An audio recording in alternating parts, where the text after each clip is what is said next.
Bom dia a todos. Vamos dar seguimento aí às nossas trilhas, né? Hoje nós estamos, na verdade, na jornada de aprendizagem aqui do NPJ. Vamos aí trabalhar com mais um tema importantíssimo. A gente vai trabalhar o tema da consignação e pagamento, claro, pensando nos aspectos práticos, né?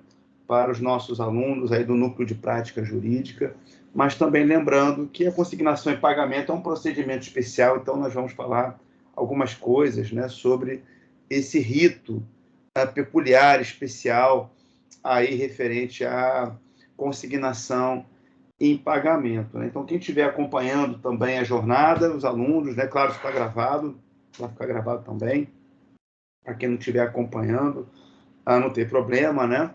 Pode depois acessar o nosso, uh, o nosso vídeo, né? Esse material que está sendo reproduzido, para fazer o relatório, entregar lá ao advogado, né? Orientador e tal, supervisor de vocês, para receber as horas pertinentes, a avaliação pertinente, né?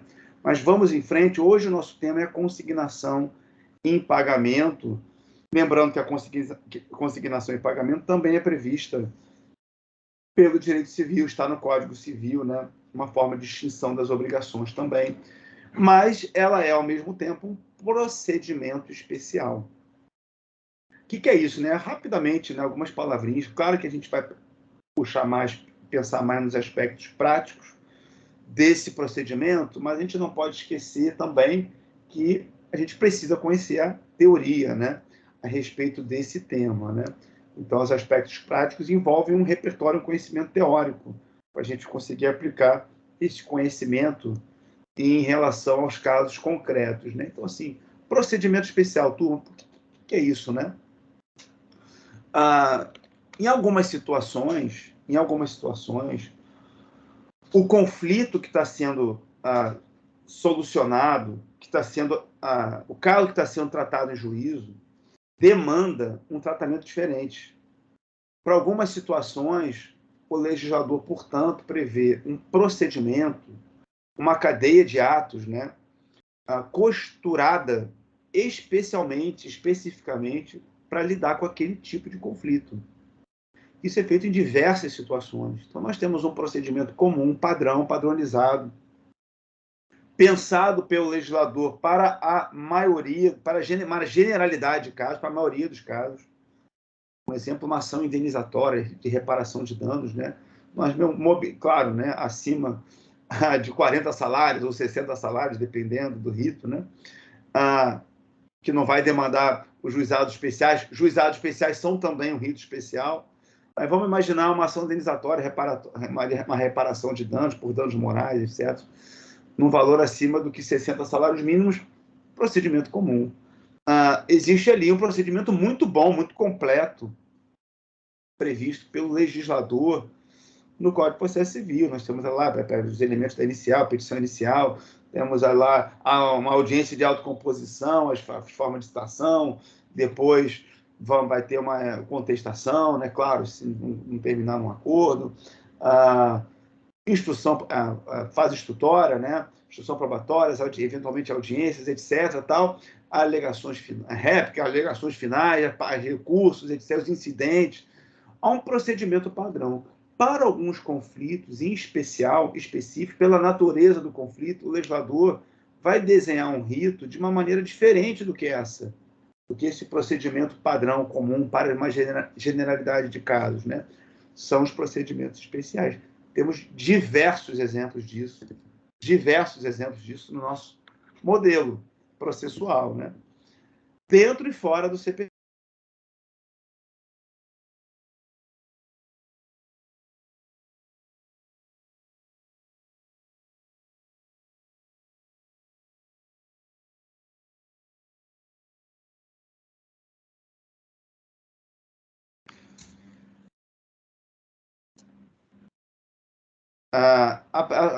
Dá um problema na internet que já voltou, né?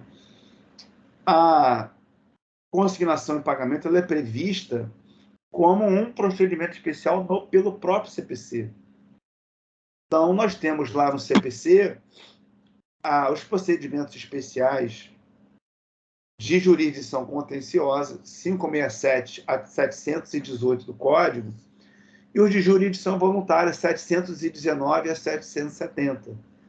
Vejam quantos dispositivos, né, o CPC trabalha em relação aos procedimentos especiais, mas não apenas do CPC. Né? Essa distinção procedimental justificada pelo direito material envolvido, pelo conflito levado a juízo, né, para uma maior efetividade do próprio direito material através do processo, né, ela também é prevista em legislação especial, fora do CPC.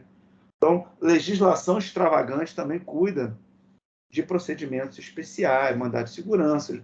Falamos agora há pouco dos juizados especiais, ação civil pública, as ações locatícias, a ação popular, etc, etc. Diversas manifestações, né? Diversos exemplos de procedimentos especiais fora também do CPC. Um detalhe importante, antes de a gente começar a falar um pouquinho dos principais aspectos envolvendo a consignação e pagamento. Procedimento especial não significa que todo o procedimento será diferente. Né? Todo o procedimento vai ser diferente. O legislador, ele faz algumas alterações pontuais. Ele modifica alguns aspectos do rito, criando algumas especificidades. Alguns procedimentos envolvem uma grande alteração. Um exemplo é o rito do inventário e partilha, bastante diferente do procedimento comum. Por quê? Qual seria o sentido de pensar o procedimento comum para trabalhar o tipo de conflito que é a sucessão causa-mortes, né? Muito inadequado. Petição inicial, contestação, audiências, alegações finais, é diferente lá, né? É diferente. Então, o rito é bastante diferente, né? Vai envolver lá o termo de inventariança, vai ter as primeiras declarações, vai ter o cálculo do tributo, depois vai ter as últimas declarações. É diferente, né? Os bens, a fase de levar os bens à colação, etc. Bem diferente, é um rito bastante diferente, né? O mesmo vale para a recuperação judicial, o mesmo vale para a falência, são ritos bastante diferentes, né? Controle concentrado, por ser um processo objetivo, também é bastante diferente. Mandado de segurança também, pela restrição probatória, né? Prova pré-constituída, prova exclusivamente documental, etc., né? Tem a notificação da autoridade coatora, tem uma série de especificidades, mas não é todo o rito que é diferente. Então, naquilo que for especial, a gente aplica a especificidade, né? Isso é uma norma, isso é uma regra que a gente aprende nos primeiras aulas na Faculdade de Direito, né? Então, assim, critério da especialidade. Então, enfim, no conflito entre normas, né, a gente aplica o critério da especialidade. Então, pela especialidade, a gente vai aplicar aquela particularidade, aquela alteração pontual trazida pelo legislador. Então, tem uma alteração de prazo, tem uma eliminação de atos, por exemplo, né? Tem uma alteração na sequência do rito, na sequência de atos processuais, uma delimitação do tema. Questões como essas que podem ser trazidas e podem ser modificadas pelo legislador no procedimento especial, é só ela que a gente aplica naquele caso. No que o legislador não alterar, no que ele não especificar, onde não houver especialidade, a gente aplica a generalidade, né? A gente aplica a lei geral, né? Então, há uma derrogação, na verdade, né? De alguns aspectos. Então, não há nenhuma norma sobre litisconsórcio, intervenção de terceiros, sobre o tipo de recurso, sobre o prazo de citação. A gente aplica o CPC, o procedimento comum. O procedimento comum ele se aplica, claro, supletivamente, subsidiariamente, né? Aos procedimentos especiais. Eu estou falando isso tudo exatamente porque a consignação e pagamento ela é prevista, como eu falei para vocês, né, pelo legislador como um procedimento especial. Quem estiver acompanhando com o código, recomendo fortemente que façam sempre isso, né, estudem sempre com a lei do lado, legislação atualizada, etc. Quem tiver no computador, interessante pegar, vai no site do Planalto, né, ver se teve alguma alteração, né. Ainda mais CPC, sempre sofre alterações e tal. É bom a gente estar sempre atualizado.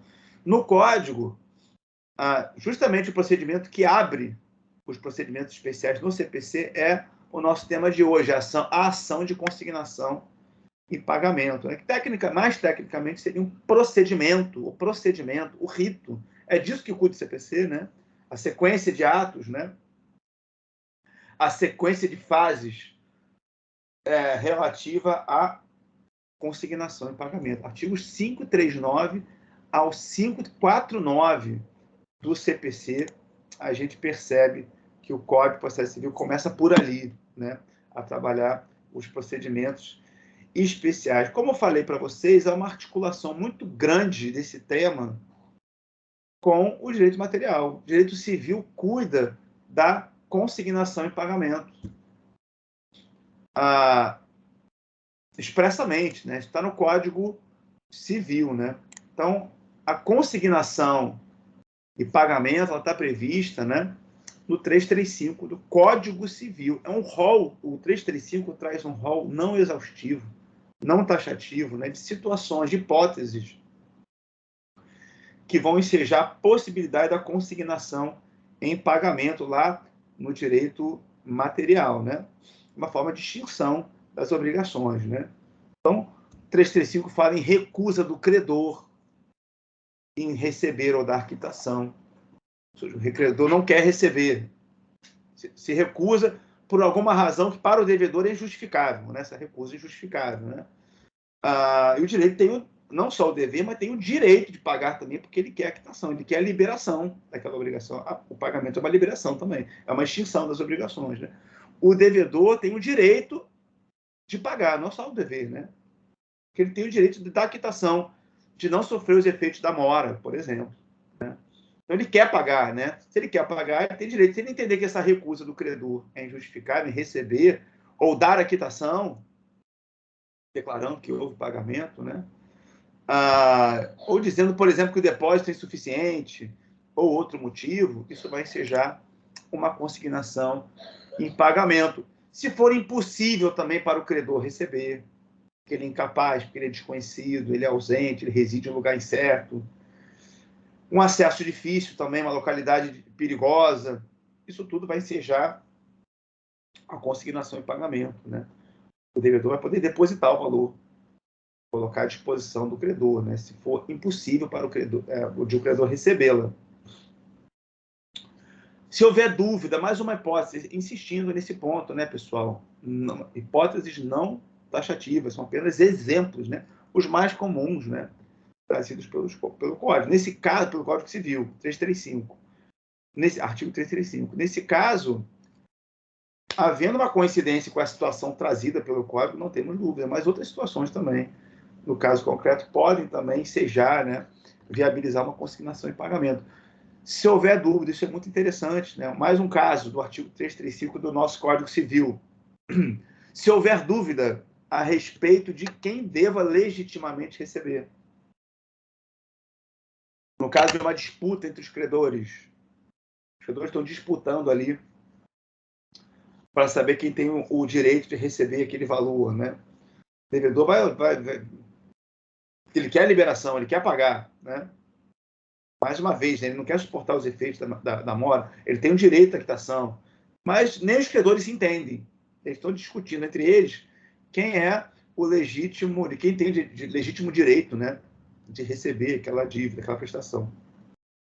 Se houver essa disputa, o devedor pode se valer da consignação também. Ou a existência de um litígio. Credores ali discutindo sobre o objeto do pagamento, né?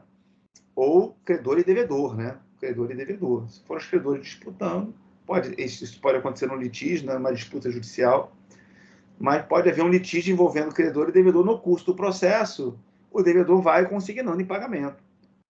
Vamos imaginar uma relação de trato sucessivo ou continuado, né?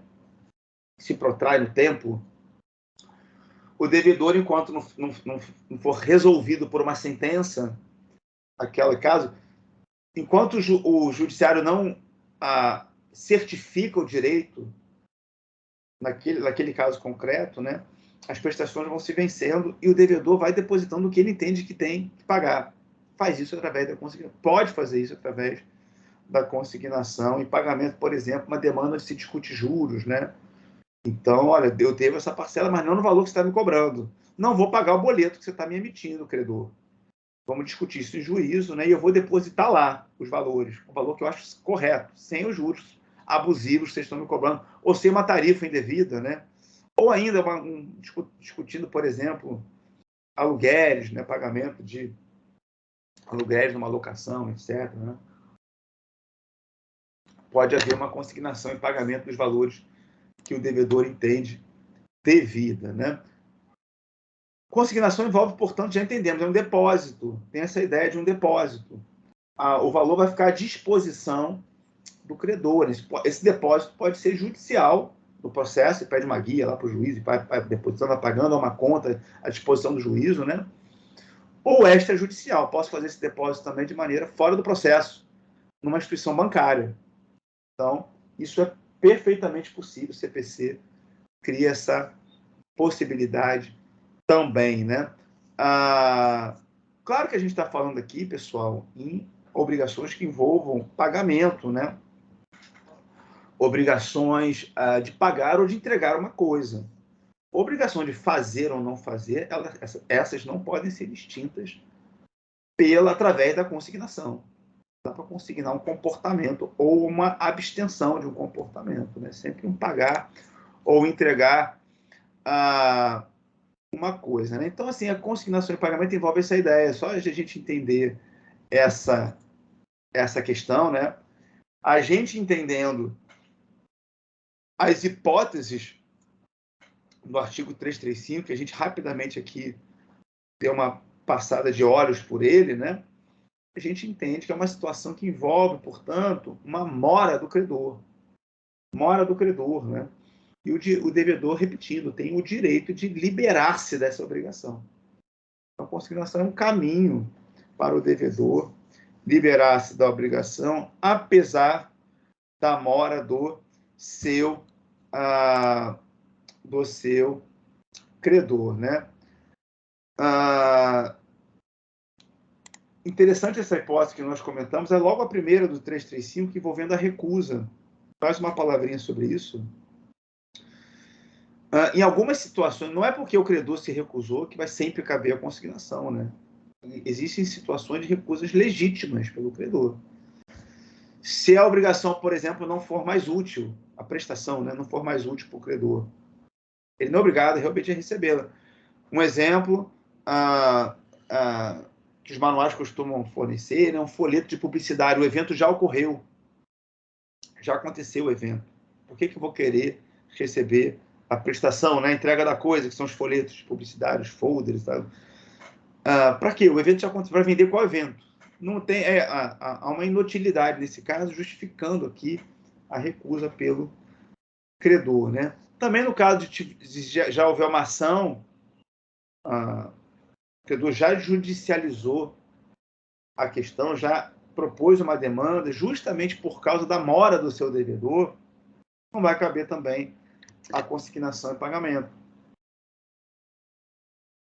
Nesse caso, né? Então, o credor já ajuizou a ação de rescisão de um contrato, por causa do descumprimento, etc. Então, a recusa, nesse caso, não vou poder consignar com base na recusa indevida, porque não é indevida. Isso está sendo discutido, inclusive, pessoal? É muito interessante a gente começar a falar agora do procedimento, pensando nesses aspectos práticos, né? Primeiro, a competência, né? A gente pensando aqui nos elementos da inicial, né? De uma consignação. Mais uma vez, né? A gente aplica o 319 do Código. O procedimento da consignação não vai tratar dos elementos da petição inicial, então a gente aplica, lógico, né? A maioria das regras relativas ao procedimento, embora ele seja especial, a gente pega do procedimento comum. Então, pensando no endereçamento, qual é a competência, né? Se a dívida for portável, a ação vai ser proposta no foro de domicílio do credor, que é o réu da demanda, né? O credor vai ser o réu da demanda, né? Se ela for quesível, então vai depender da obrigação. Vai ser no domicílio do devedor. Isso é muito importante para fins de competência, né? no domicílio do devedor. Critério territorial, competência relativa, enfim, se na contestação o credor não se opuser para alguma alteração territorial nessa regra geral envolvendo competência, não haverá problema. Haverá prorrogação da competência, é uma competência relativa, envolve um critério territorial, né? Via de regra. Via de regra, né? Como quase tudo em direito, né? Regra geral tem sempre exceção, né? Quase sempre exceção. Até o sempre tem exceção, é excepcionado, que às vezes é sempre mesmo. Né? Então, tem suas exceções. Um exemplo, ação civil pública, competência territorial, competência absoluta, né? Critério territorial, né? Local do dano. Ainda assim, a Lei 7347 de 85 elege um critério de competência absoluta. Mas, voltando para cá, essa competência territorial ela é relativa na consignação e pagamento. Então, dívida portável, domicílio do credor, que vai ser o réu.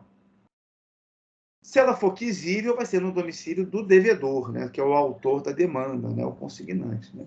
Legitimados, pessoal, quem pode fazer o pagamento? Quem pode fazer o pagamento, esse tem legitimidade ativa para o procedimento. O principal legitimado que a gente imagina, a primeira figura que vem à nossa mente é o devedor. Ele tem a legitimidade ativa, mas não só ele, né? Seus sucessores também. Espólio, herdeiros, etc. Né? No caso de assunção de dívida, né?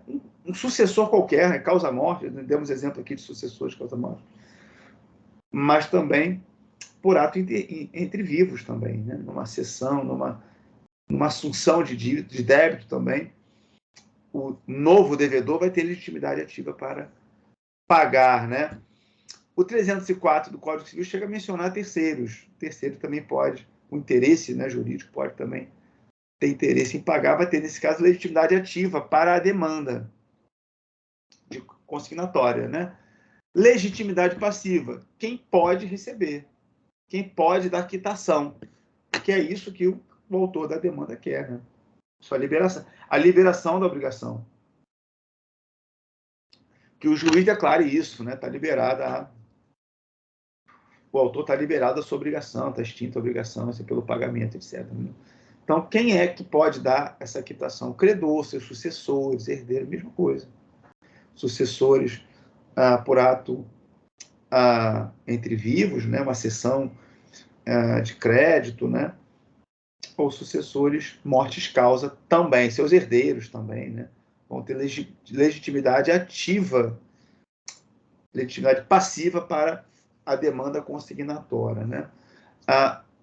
Uma especificidade da consignatória, pensando no aspecto prático, aí no NPJ, a pessoa pensando num eventual cliente não assistido, alguém que vai precisar da ajuda de vocês, né?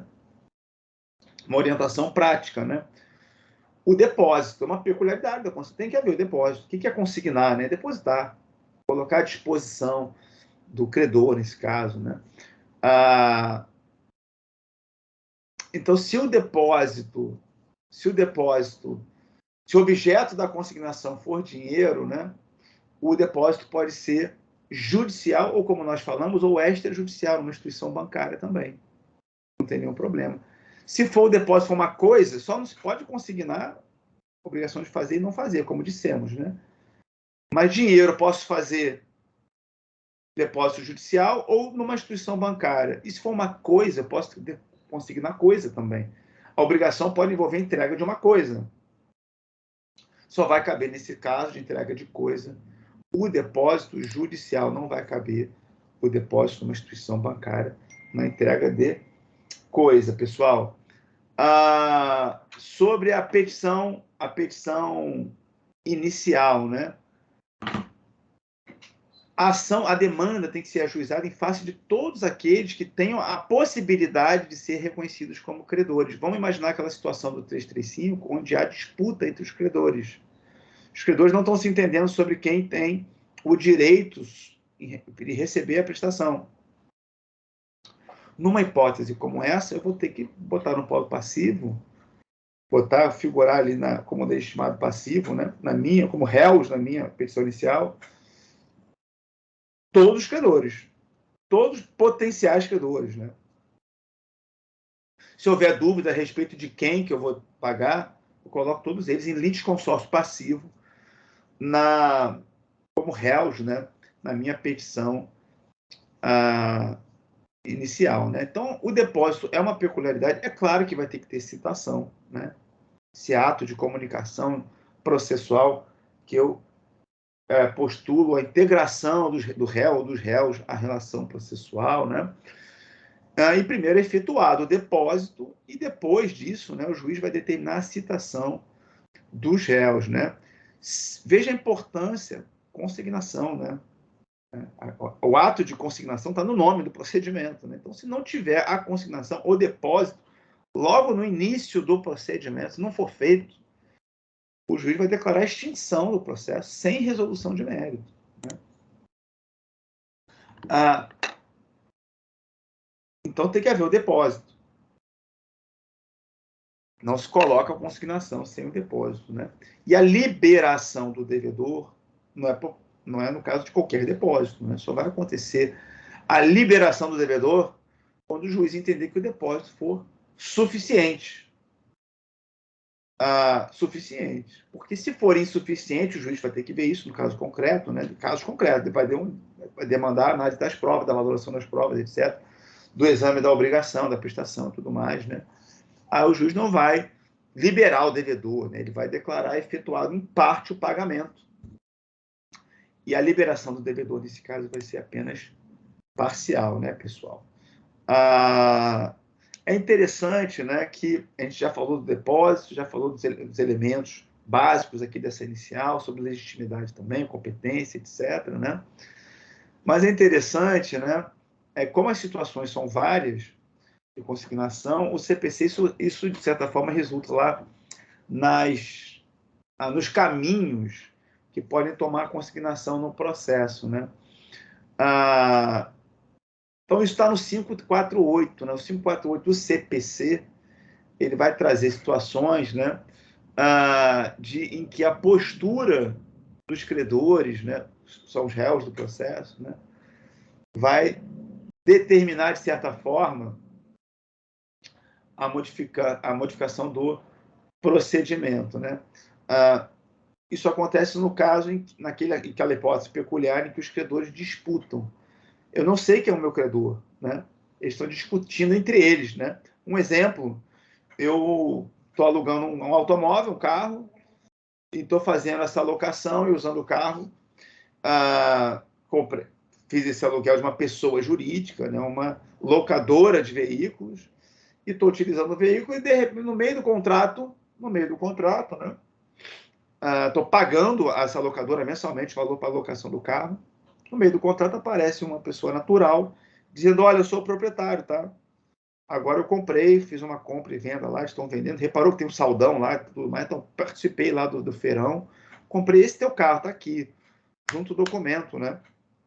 Para mim, me comunica, faz uma notificação, me faz uma comunicação sobre o ato de compra e venda, né? Sobre o contrato de compra e venda. Dizendo: eu sou o seu credor. O seu novo credor sou eu, né? Não é mais a pessoa jurídica, a locadora do veículo, não. Nesse caso, pessoal, nesse exemplo, repare, é um exemplo, né, de situações em que vai haver uma certa confusão sobre a pessoa do meu credor, né? Vamos supor que, claro, né, nesse caso a compra e venda for perfeita, a pessoa jurídica também comunica, problema nenhum. Vou pagar os aluguéis, né, pela locação, a pessoa natural, não o proprietário. Mas, se eu entro em contato com a pessoa jurídica para me precaver, olha, recebi essa notificação aqui, é isso mesmo? Eu vou começar a pagar agora o novo credor? E a pessoa jurídica: olha, nem sei quem é esse sujeito, não vendemos nada, esse carro é nosso ainda, toma aqui o documento, ó. Esse é o documento válido, você continua pagando a gente. Nós somos os seus credores, né? A locadora, a pessoa jurídica, é a sua credora ainda. Repare, para quem que eu vou pagar mensalmente, num exemplo como esse, os aluguéis, né? Vou botar os dois. Os dois no polo passivo da minha demanda, a pessoa jurídica, a locadora, e o pretenso proprietário, pessoa natural. E eles podem divergir nesse processo. Vou depositar o aluguel pela locação, né? A locação está vigorando ainda, o carro está comigo. Vou depositar o aluguel e vou botar os dois no polo passivo, né? Vamos supor que, por isso que é importante falar das posturas dos réus, né? Isso modifica o procedimento pelo 548 do CPC. Vamos supor que ambos reclamem o depósito. Olha, isso aí que foi depositado pelo autor da ação é meu. A pessoa jurídica diz isso. Contestação vai dizer o credor, né? O outro réu, pessoa natural, o proprietário, pretenso proprietário, né? Esse depósito é meu, eu que tenho que levantar. Olha meu documento aqui, eu comprei esse bem, né? Quem tem direito de receber os aluguéis sou eu, né? Nesse caso, o que o juiz vai fazer? Ele vai olhar para a situação e falar, olha, o que esse autor da demanda está fazendo aqui? Ele já pagou a obrigação dele. Ele não tem nada que ver com a disputa entre os credores. Os réus que estão brigando. A verdadeira controvérsia reside, né, entre os réus. Né? Ela acontece entre os réus. Né? Então, nesse caso, o juiz vai liberar o autor. É uma situação até meio peculiar, né? Vai liberar o autor, dizendo, olha, você está excluído do processo, você está liberado, a sua obrigação está extinta, isso aqui tem efeito de quitação, você não vai sofrer os efeitos da mora, mas o processo vai continuar. Porque, afinal de contas, temos uma controvérsia aqui. Eu, juiz, tenho que julgar isso aqui. Eu tenho que decidir quem é que tem direito de receber esse depósito, levantar esse depósito, né? Nesse exemplo, né, o aluguel consignado. Então, a demanda vai prosseguir, pessoal, apenas entre os credores, apenas entre os réus. Apenas os réus vão ficar lá no processo, disputando quem tem direito, né, de levantar essa quantia. Então, vejam que interessante essa possibilidade aí do artigo 548 do CPC.